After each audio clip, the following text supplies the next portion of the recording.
आप सभी का मेरा YouTube चैनल में हार्दिक अभिनंदन। जय हिंद। आज का टॉपिक जो है स्टूडेंट के लिए बहुत ही बड़ी दुख का समय है। क्योंकि लंबे समय से बहुत सारे ऐसे स्टूडेंट हैं जो बाहर में लगातार तैयारी कर रहे हैं, पैसा खर्चा कर रहे हैं, लंबे समय से झेल रहे हैं, कष्ट कर रहे हैं, परंतु आज झारखंड में जिस तरह देखा जा रहा है कि इतना परिश्रम करने के बाद तैयारी के लिए समय बिताते हैं, खर्चा करते हैं और जब एग्ज़ाम की समय आता है तो जा कर के देखा जाता है कि सीधे पेपर लीक, तो पेपर लीक हो गया या तो फिर एग्ज़ाम कैंसिल हो गया। इस प्रकार से जो झारखंड में लगातार देखा जा रहा है, जैसे CGL JPSC, इससे ये मन में आशंका सबका जगने लग गया है कि ये जो 7 साल से अभी जेटेट वाले जो झेल रहे हैं इतनी लंबे समय से, कि अभी तक एक भी नियुक्ति नहीं हो पाया है, और ये लोगों का क्या जो अभी सहायक आचार्य के रूप में एग्ज़ाम 26,001 के लिए तैयारी कर रहे हैं, क्या ये सक्सेस हो पाएगा? तो इस पर ये विचार यानी एक तथ्य बन चुका है। इसको देखते हैं। जैसे ये प्रभात न्यूज पर आया हुआ है, अभ्यर्थियों पर प्राथमिकी, षड्यंत्र व परीक्षा बाधित करने का आरोप। जब कोई भी एग्जाम सेंटर में अभ्यर्थी पहुंचते हैं एग्जाम देने के लिए और उस जगह पर जाने के बाद देखा जाता है या तो पेपर लीक हो चुका है या फिर उस सेंटर में ही ऐसे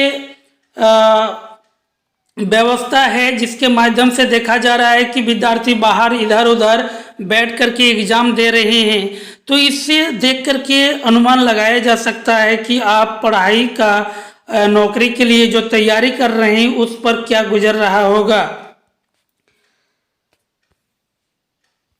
लीक करने वाले पर होगी नए कानून के तहत कार्रवाई। ये जो पेपर लीक जो कर रहे हैं इस पर कानूनी कार्रवाई होगी, यह तो बात की बात है, परंतु इतने लंबे समय से जो खर्चा करते हुए तैयारी कर रहे हैं उन पर क्या बीतता है? क्या सरकार इस पर पहले से कोई ऐसा व्यवस्था नहीं कर सकता है कि जिसके माध्यम से पेपर लीक हो, या फिर जिस सेंटर में एग्जाम देने के लिए स्टूडेंट पहुंचे हैं उस पर कड़ाई बरती जाए, इस प्रकार की अफवाह न फैले, ताकि आराम से शांति से एग्जाम दे और सभी का नौकरी के लिए आगे बढ़ सके।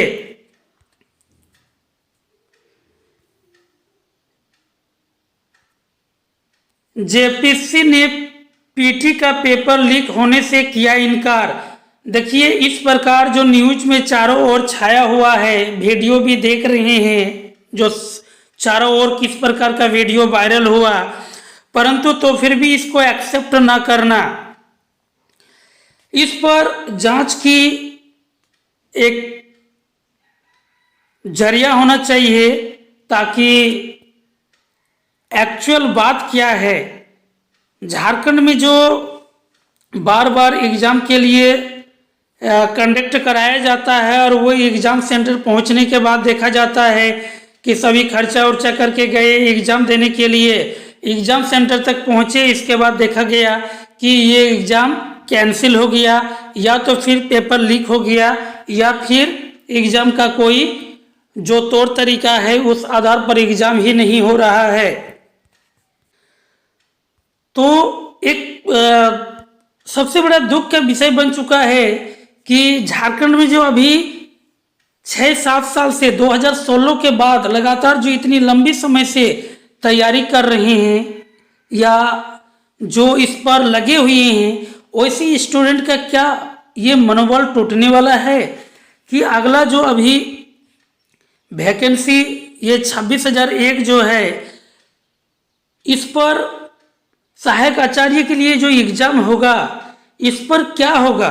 कि ऐसा ना हो कि जैसे देखा गया अभी हाल फिलहाल में CGL और JPSC का जो एग्ज़ाम का हाल हुआ,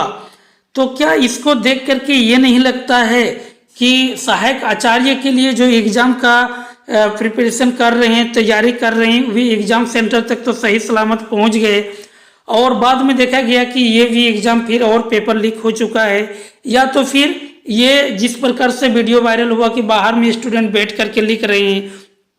इस प्रकार से यदि होता है तो ये भी एक बड़ा दुख का विषय हो जाएगा। इससे अच्छा है कि जेटेड जो क्वालिफाई हैं, पहले से जो पास किए हुए हैं, इस पर पहले जिस प्रकार से नियुक्ति प्रक्रिया से गुजारा गया काउंसलिंग के माध्यम से, टेट वाला को भी इसी प्रकार से यदि काउंसलिंग करवा दिया जाए तो ये एक अच्छा माध्यम रहेगा और झारखंड सरकार के लिए भी अच्छा होगा। तो सभी स्टूडेंट को यदि मेरा ये वीडियो लगे कि टेट वाला को जो काउंसलिंग करवाना चाहिए, इस आधार पर ही नियुक्ति हो, ताकि फिर से जो तैयारी कर रहे हैं और तैयारी करने के बाद पेपर लीक और इस प्रकार का एग्ज़ाम के माध्यम से गुजरने के बाद भी नौकरी होगा कि नहीं, इससे यदि लगे कि बेटर हो जेटेड काउंसलिंग तो इस पर कमेंट करें और सरकार को भी इस प्रकार के जो नियुक्ति प्रक्रिया है इस पर ध्यान देने की ज़रूरत है। मेरे वीडियो पर बने रहने के लिए आप सभी को धन्यवाद। यदि अच्छा लगे तो चैनल को लाइक, शेयर और सब्सक्राइब करें। So thank you.